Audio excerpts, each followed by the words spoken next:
I'm pleased to welcome back our good friend Charles McElwee back to our studios. He's the Vice President of the Greater Hazleton Historical Society and Museum, here with another important segment talking about the history of our area. And today you want to focus on a beautiful home that anytime anybody passes by it, it's always, wow, that's a gorgeous home, and it's been here for so long and it's in great shape.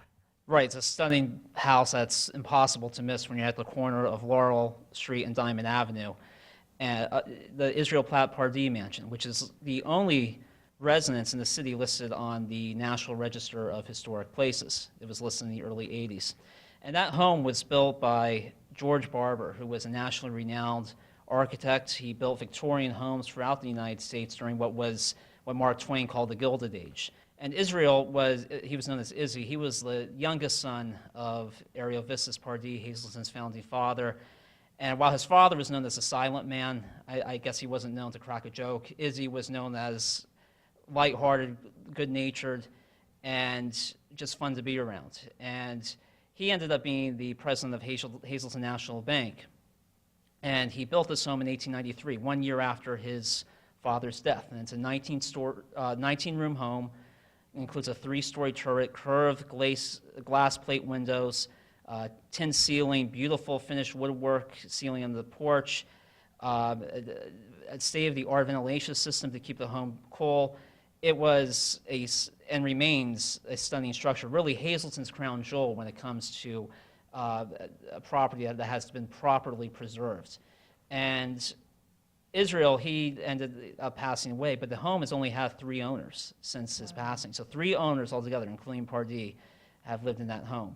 And it's a stunning example of what we're trying to do in Hazleton, which is to preserve these storied structures throughout the city.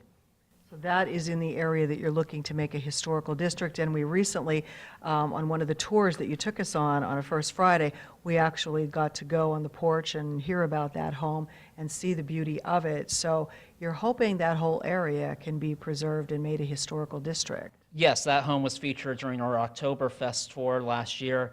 And the Historic District project is still underway. It requires a lot of patience, and frankly, we're facing some difficulty. And the reasons include the funding that we already secured through PHMC may be impacted by the budget negotiations in Harrisburg.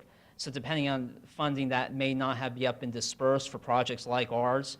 So right now, it's the fundraising component. The consultants have been retained.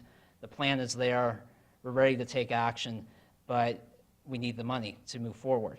And while many homes are properly preserved, others are falling into disrepair. So we want to devise a strategy to revitalize and stabilize the neighborhood so that that neighborhood can be properly preserved into the future.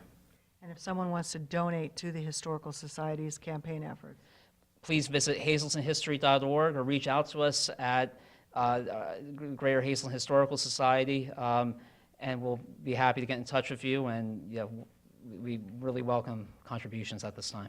All right, if you can help, get in touch, because it really will make a difference in preserving our history.